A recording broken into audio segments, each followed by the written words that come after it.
Bonjour à tous et bienvenue dans le seul podcast qui vous parle avec la voix du matin. J'ai eu une idée de concept ce matin et je me suis dit que ça pouvait être intéressant de directement mettre ça en place. Le principe il est simple, c'est que j'ai vraiment beaucoup plus envie pour 2022, pour voilà tous les mois, les années à venir, de créer du contenu de manière un petit peu plus spontanée, que ça vienne un petit peu plus des tripes.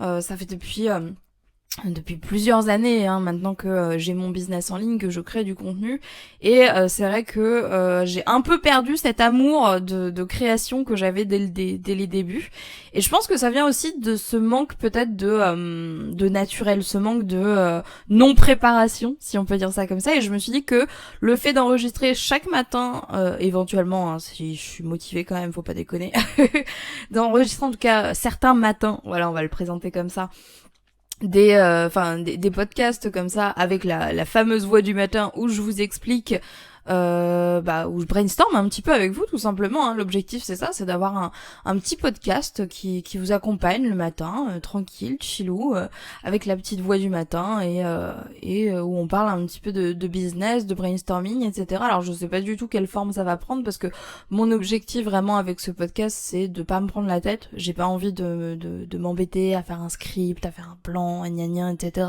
Je veux vraiment que ce soit limite le contenu le plus brut que possible, et c'est pour ça que j'ai choisi aussi le format de podcast, parce que vous l'imaginez bien, là j'ai la tête dans le pâté, limite la crotte à l'œil et tout.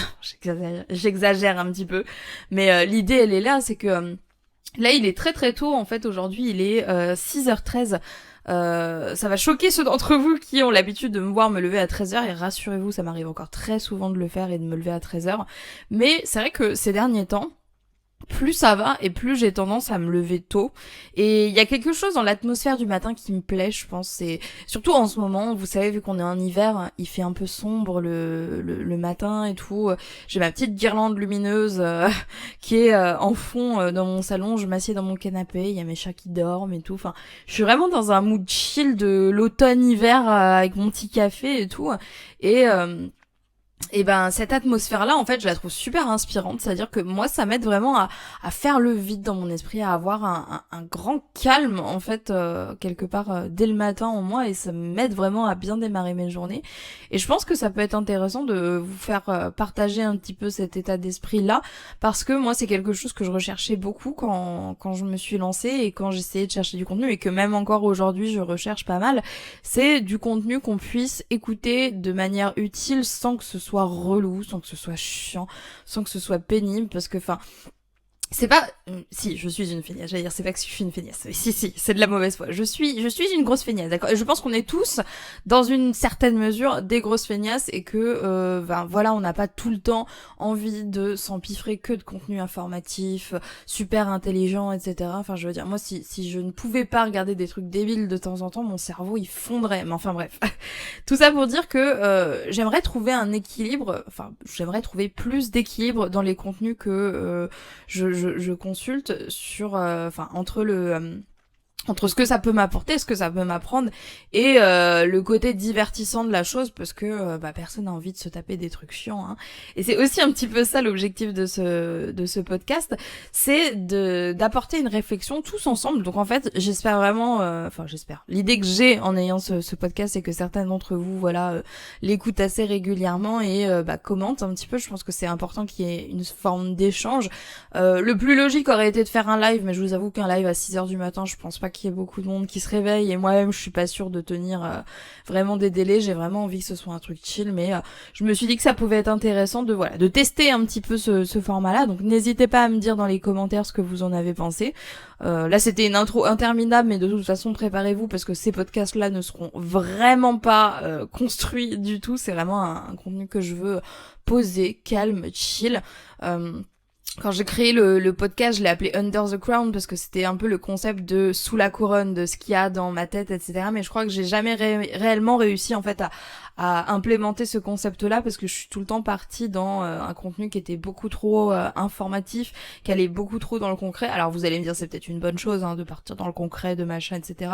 Sans doute, mais moi du coup ça me génère un certain écart en fait entre ce qui est créé, qui est très neutre et vraiment conçu pour vous faire avancer, tel des fusées, et le côté un petit peu plus personnel et un petit peu plus brouillon où je m'amuse un petit peu plus et où je suis moins dans le contrôle. Donc là, ça me permet justement de tester différents formats et de voir aussi ce qui fonctionne pas, parce que si jamais ça ne vous plaît pas, je garderai ça pour moi la prochaine fois.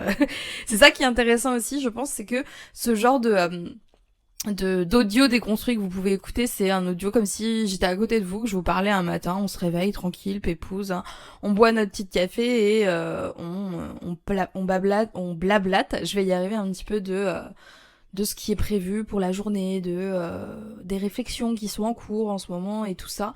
C'est quelque chose que je voulais mettre en place depuis un moment, parce que je me suis rendu compte que je réfléchissais beaucoup plus facilement à l'oral qu'à l'écrit. C'est quelque chose d'assez inhabituel pour moi, parce que à la base je suis un peu l'écrivain, vous savez, genre j'ai toujours adoré écrire, etc. C'est aussi principalement pour ça qu'à la base j'avais lancé un blog, et c'est vrai que ces dernières années, écrire c'est devenu quelque chose d'assez lourd pour moi, qui me demandait beaucoup d'énergie, beaucoup de ressources, sûrement parce que c'est un peu devenu mon métier aussi, parce que maintenant je dois écrire des articles SEO, écrire des posts Instagram, écrire des pages de vente, écrire des emails, etc. Et je pense que j'ai un petit peu saturé de ce format-là, et j'ai vraiment envie d'essayer de nouvelles choses. Et j'ai l'impression que ça me bloque un petit peu parfois de tout le temps être uniquement à l'écrit, donc j'ai tendance à de plus en plus m'enregistrer en dictaphone, en audio tout simplement, et envoyer de plus en plus de messages audio, bien sûr. Donc je pense que ça peut être intéressant de discuter de certaines choses avec vous. Donc d'ores et déjà, si vous aussi vous avez des idées par rapport aux différents sujets qu'on pourrait aborder, n'hésitez pas du coup à les mettre dans les commentaires, parce que j'irai vous lire et vous répondre sans souci. Et moi du coup je vais continuer un petit peu, je vais faire une petite pause café et je vais aborder un sujet avec vous dans ce podcast. C'est vraiment pas un truc à écouter en prenant des notes, on a la tête dans le pâté, on se réveille tranquillement, etc. et on se prépare à la journée ensemble. Du coup, j'en perds toutes mes bonnes manières, je vous ai même pas souhaité de bonnes fêtes et tout ça, parce que là, au moment où j'enregistre, on est pile poil le 26 décembre, donc Noël c'était hier, le réveillon Noël était avant-hier. J'espère que vous avez passé de bons moments et que vous avez bien mangé surtout. Moi, pour la petite anecdote, ça s'entend peut-être encore un peu, j'étais malade. Super, on adore. Du coup, j'ai porté le masque pendant toute la soirée, c'était génial. Mais en tout cas, voilà, là ça commence à aller un petit peu mieux. Faut toujours que je tombe malade au moment où j'ai pas envie, mais s'il y a un jour dans l'année où il fallait pas tomber malade, c'est Noël, mais enfin bref, no comment. Et moi j'adore un petit peu cette période-là aussi, je suis un peu frustrée d'être malade là, parce que la période entre Noël et jour de l'an, je trouve que c'est la période idéale pour faire le point sur son année, pour planifier, pour réfléchir à ce qu'on veut, mettre des mots sur ses objectifs, etc. Enfin moi c'est vraiment une période entre le 26 et le 31, le premier, où je vais vraiment réfléchir, un peu comme si c'était une pause, une parenthèse dans le temps, où je vais réfléchir un petit peu à ce que je veux pour la suite, ce que je projette pour cette année, etc. et vraiment tirer des plans. Et vous vous en doutez, pour quelqu'un qui adore autant l'organisation, la planification, la productivité que moi, c'est vraiment une période bénie des saints, n'est-ce pas? Mais vous le savez aussi, cette année, ça n'a pas été une année comme les autres. Pour moi, ça a été une année assez compliquée, parce que c'est une année où je suis un peu sortie de la dépression finalement, quand même. C'est quand même un bon truc, mine de rien. Et forcément, ça a été une année quand même assez lourde en émotions, assez dure à porter, assez longue aussi en tant que telle, et où finalement j'ai pas pu forcément faire tout ce que je voulais. Alors il y a pas mal de choses que j'ai pu faire, j'ai pu voyager, etc. C'était vraiment l'un de mes goals l'année dernière, parce que je trouvais que je profitais pas du tout de la liberté géographique incroyable qui m'est offerte. Donc là j'ai pu aller à pas mal d'endroits et ça m'a fait vraiment plaisir, mais en termes de business, en termes de création, j'ai vraiment fait une énorme pause, et c'est vrai que c'est pas forcément quelque chose qui me ressemble, donc ça me fait un peu bizarre là de reprendre. D'ailleurs là je suis en train de travailler justement sur une offre où je vous explique comment on se remet en selle, j'en dis pas plus, ça va arriver en 2020. 2022, putain, la meuf elle a genre 10 ans de retard. Mais enfin bref, c'est le matin, voilà, on connaît, pas de problème. Tout ça pour dire que je pense que là c'est le moment idéal en fait de voir un petit peu ce que j'ai envie pour l'année. On en a parlé aussi dans un live avec Maëva et moi je me suis rendu compte de plusieurs choses. C'est que vraiment j'avais envie de créer plus de contenu. C'est pour ça que vous êtes en train d'entendre un podcast qui est fait complètement à l'arrache, qui a voilà ni queue ni tête et qui peut-être ne sera pas du tout intéressant, parce que je sais que en créant du contenu comme ça, sans me mettre d'attente, sans me dire il faut que ce soit parfait, il faut que ce soit cool et machin, etc. En me mettant simplement dans cette mécanique qui m'a caractérisée pendant si longtemps de créer beaucoup de contenu, je sais que c'est comme ça en fait que je suis la meilleure. C'est-à-dire que plus je crée et plus je suis bonne dans ce que je fais. Et je pense que c'est un peu comme ça aussi pour tout le monde. C'est pour ça que je vante aussi souvent les mérites du contenu quotidien. Mais je dois reconnaître une chose, c'est que le contenu quotidien, ça peut être très très fatigant et c'est vraiment pas fait pour tout le monde. C'est pour ça que cette année, j'aimerais quand même repartir sur cette idée du contenu quotidien, mais du contenu quotidien qui soit fait sans souffrance en fait. Qui soit fait comme je suis en train d'enregistrer ce podcast, c'est-à-dire que ce soit un contenu qui soit agréable, qui soit facile à faire, comme une discussion avec un ami, comme quelque chose qui nous demande pas plus d'efforts que ça en fait, qui nous demande pas de souffrance en fait. Et je pense que ça peut vraiment aider beaucoup de personnes, parce que je pense qu'il y a beaucoup d'entrepreneurs qui se retrouvent là-dedans. Quand on crée du contenu depuis plusieurs années, il y a forcément un moment donné où on se lasse, où on est blasé, où on en a marre, où on n'a plus rien à raconter, et je trouve ça dommage en fait de pas travailler là-dessus, parce que créer du contenu c'est quand même quelque chose d'important, et je trouve ça dommage de s'en lasser. En plus c'est quelque chose que moi je trouve très agréable, et je pense que le fait justement d'en faire mon métier et de le faire voilà de manière un petit peu trop automatique, parfois ça peut jouer en ma défaveur, parce que je perds un petit peu la passion des débuts. Après là j'ai une chance, c'est que j'ai tellement fonctionné de cette manière-là pendant longtemps, que c'est que j'ai une quantité infinie de contenu. Je sais très bien qu'aujourd'hui, quelqu'un qui découvre Wonder Whale Queen en aurait pour au moins quelques années avant de tomber à court du contenu que j'ai créé.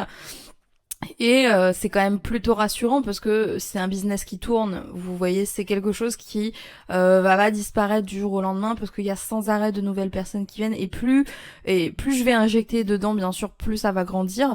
Mais comme là actuellement, j'ai pas besoin d'injecter nécessairement beaucoup plus que ce que je fais actuellement pour voilà générer des résultats intéressants. C'est vrai que j'ai tendance à me reposer un petit peu sur mes lauriers, et c'est pas du tout ce que j'ai envie de faire. Vous le savez, j'en ai parlé des milliers de fois sur cette chaîne, et je pense que le fait d'avoir été en dépression m'a sûrement un peu stoppé dans ces ambitions-là. Moi, à la base, j'avais pas envie de créer un seul et unique business, j'avais envie de créer plein de business à la fois, j'avais envie de faire plein de choses. J'ai fait le choix pendant mes premières années de me concentrer vraiment sur Wonder Whale Queen, parce que je pensais que c'était important de me concentrer, de me focus, n'est-ce pas, sur un seul et unique business à la fois. Et puis c'est aussi ce que beaucoup de personnes m'ont conseillé, que ce soit mes amis comme Nadiouche Labise ou DP qui a été mon coach. Tout le monde m'a bien conseillé de ce côté-là, c'est qu'il fallait absolument que je reste concentrée sur Wonder Whale Queen jusqu'à ce que ça fonctionne, et jusqu'à ce que ce soit voilà un niveau qui me correspondent, et je le regrette pas du tout, parce que maintenant j'ai un business qui tourne quasi automatiquement. Je trouve ça quand même incroyable de me dire que cette année j'ai quasiment pas travaillé, et que j'ai quand même bien vécu ma vie quoi. J'ai quand même bien voyagé, je me suis bien amusée, je me suis acheté plein de trucs qui m'ont fait plaisir. Enfin genre j'ai clairement pas été à plaindre à ce niveau-là, et je trouve que c'est une chance. Mais je pense que forcément il y a un potentiel qui est immense derrière, et j'ai envie en fait à la fois pour moi bien sûr dans un but un peu égoïste, on va pas se mentir, de développer voilà plusieurs entreprises, etc. et d'avoir beaucoup plus de châteaux dans mon empire, n'est-ce pas? Mais aussi parce que je pense qu'il y a beaucoup de personnes qui gagnent à entendre parler de ça, parce que j'en vois partout des gens autour de moi, et même des gens, des clients, enfin un peu partout en fait finalement. Ouais, tous les gens que je rencontre quasiment, ils ont tous un peu ce truc de ce serait tellement bien si jamais je pouvais faire plus de chiffre d'affaires en travaillant moins, et je pense que c'est possible en fait. Plus ça va et plus je crois que les revenus passifs sont possibles. Alors quand je dis revenus passifs, ça veut pas dire se gratter la nouille non plus toute la journée. Je pense qu'il y a quand même un minimum de mise à jour à faire, et cette année me l'a prouvé. Mais quand je vois le temps de mise à jour et le temps libre en fait que ça m'a laissé derrière, je pense à toutes ces personnes qui ont des enfants, qui ont des obligations à côté, qui ont envie enfin qui ont besoin de plus de temps. Moi j'ai un temps illimité vraiment à accorder aux choses que j'ai envie de faire, à mes proches, à tout ça, et je trouve que c'est une chance incroyable, et j'ai vraiment envie de voilà en fait vous transmettre un petit peu plus de ça sur Wonder Wild Queen. Je pense que d'un côté j'étais un peu dans le business glandouille mal assumé pendant très longtemps, parce que il y a beaucoup de gens, enfin surtout dans ce milieu-là, vous savez, voilà, il faut pas être trop feignant, hein, il faut travailler dur à la sueur de son front. Vous-même vous savez, moi c'est pas trop le genre de la maison, mais je pense que je l'assumais pas autant que maintenant.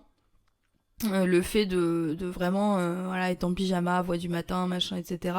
Et je pense que c'est une bonne chose, parce que ça décomplexe beaucoup de personnes, parce que il y a beaucoup de gens qui se tuent à la tâche et parfois qui n'ont pas forcément de résultats, et ça c'est quand même assez déprimant. Moi je peux comprendre vraiment que ce soit décourageant de s'investir encore et encore dans quelque chose qui fonctionne pas à la hauteur de nos espérances, quoi. Il y a forcément un moyen de faire en sorte que on puisse faire un maximum de tests, un maximum de choses, d'avoir un maximum d'impact en y consacrant le moins d'efforts, le moins de temps que possible, que ce soit par envie de glandouiller, parce que c'est pas une honte d'avoir envie de profiter de sa vie, ou parce que notre business, notre business il est créé pour nous rapporter de l'argent, hein, tristement, c'est pas censé non plus être toujours le centre de notre vie. Alors moi je dis pas, hein, mon business est très très important pour moi, c'est quelque chose qui me tient à cœur, c'est pas quelque chose que je fais à moitié, et enfin voilà, c'est vraiment quelque chose dont je suis fière, que j'ai construit de mes mains, etc. Mais mon business il est créé pour être au service de ma vie et pas l'inverse. Et je pense qu'on peut très facilement se perdre là-dedans, se dire waouh, mon business il fonctionne, donc vas-y, je vais mettre plein d'efforts, je vais travailler encore plus, je vais faire des toujours plus gros, toujours plus grands, hein, embaucher 50 personnes et machin, etc. Alors que en vrai, on a juste envie d'être chill, on a juste envie de profiter de la vie grâce à notre business. On n'a pas envie forcément de être patron de multinationale. Enfin, c'est quelque chose qui est tout à fait respectable. Chacun vit sa vie comme il le veut. Je pense que le seul truc vraiment qu'on a en commun de tous vouloir être entrepreneur, c'est l'envie d'être libre, de faire ce qu'on a envie de faire, de vivre notre vie comme on l'entend, qu'on ait envie de glandouiller ou qu'on ait envie d'avoir une vie super productive à la Elon Musk, chacun fait comme il veut, hein. Mais je pense que c'est une mission entre guillemets que j'avais vraiment perdu de vue et que j'ai retrouvé un petit peu cette année, cette envie de vous faire partager ce lifestyle, en fait, je peux dire ça comme ça, même si moi mon lifestyle, voilà, il est simple, parce que je suis pas très compliquée comme fille, mais je veux dire, moi en fait ce que je veux, c'est vraiment ça, c'est vraiment permettre aux gens d'avoir le lifestyle qu'ils veulent.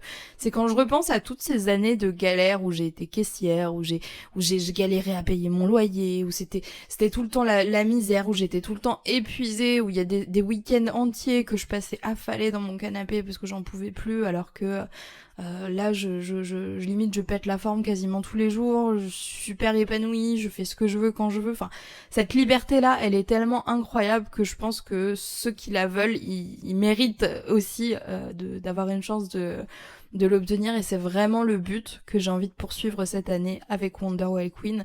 Et c'est aussi parfait pour moi parce que là, vous l'avez peut-être déjà remarqué, c'est pas le cas, je vous invite à aller jeter un petit coup d'œil sur le blog wonderwildqueen.fr, et d'ailleurs si je poste ce podcast le jour même, ce qui est fort probable, vous avez peut-être encore le droit de profiter du code QueenMass qui vous donne moins 50% sur toutes les formations jusqu'à ce soir pour Noël, donc ne tardez pas trop. Mais enfin bref, tout ça pour dire que là ce qui s'est passé, c'est que j'ai enfin changé mon identité visuelle, les gars. Ouais, ça fait depuis 2 ans que j'avais pas mis à jour mon logo, et pour une fois je ne l'ai pas fait moi-même. J'ai fait appel à une graphiste qui est incroyablement douée et que je vous recommande 1000 fois si jamais vous cherchez quelqu'un pour vous faire voilà quoi que ce soit de visuel, parce que moi je suis vraiment très très contente de ce qu'elle m'a fait. C'est du coup Jade de Dare Sunflower, j'espère que je le prononce bien parce que moi et mon accent anglais de François Hollande, vous me connaissez maintenant, n'est-ce pas? Je vous mettrai son lien, le lien de son site dans la barre de description, parce que vraiment elle a fait un travail de ouf malade. Elle m'a aidé à refaire en fait mon identité visuelle. Je pense que c'était très très important de marquer ce renouveau, cette renaissance, si je peux dire ça comme ça, avec une nouvelle identité visuelle pour 2022, parce que moi je vous l'ai dit, 2022 c'est mon année les gars, c'est pas une année comme ça en mode où on est tranquille ou chillax. Là c'est l'année où allez hop, on reprend du poil de la bête et on montre au monde qui c'est le patron, n'est-ce pas? Et du coup, je me suis dit que pour fêter ça, c'était l'occasion de changer, de mettre enfin, d'avoir un vrai logo, quoi. Et du coup, elle m'a fait un magnifique logo avec une couronne, une magnifique identité visuelle que je vous invite à aller voir. C'est tout ce que j'aime et tout ce que j'ai envie de voir pour 2022. Bon, j'ai beaucoup d'autres goals, bien sûr, pour l'année, mais je pense que je vais arrêter ce podcast ici parce que j'ai l'impression que ça fait un petit moment que je parle. Je vais voir déjà si ce format, voilà, un petit peu plus brouillon vous plaît, et si oui, on aura l'occasion bien sûr de développer tout ça dans des podcasts ultérieurs. Je parle n'importe comment, mais enfin bref. J'espère que ce podcast vous aura plu. N'oubliez pas de me laisser un like ou un petit commentaire si jamais c'est le cas. Dans les commentaires, n'hésitez pas à me parler de votre objectif pour 2022 avec votre business. Voilà, vous projetez quoi? Est-ce que vous êtes aussi motivé et plein de joie que moi? Dites-moi, ça m'intéresse de savoir. Je pense que je vais essayer d'enregistrer plusieurs podcasts d'affilée là, comme ça je pourrais vous en faire pour plusieurs jours d'affilée. J'aimerais vraiment reprendre le contenu quotidien, et si ce format-là vous plaît, ce serait parfait parce que c'est vraiment super agréable pour moi de le créer. Donc n'hésitez pas à me le dire, ça me fera super plaisir. N'oubliez pas non plus la promo de Noël, et moi en attendant je vais retravailler sur la manière dont je peux clôturer mes podcasts plus naturellement parce que j'ai vraiment du mal à le faire, c'est une maladie. Enfin bref, je vous souhaite à tous une super bonne journée, bon courage, déchirez tout et à très vite. Voilà, ils sont vraiment nuls mes fins de podcast.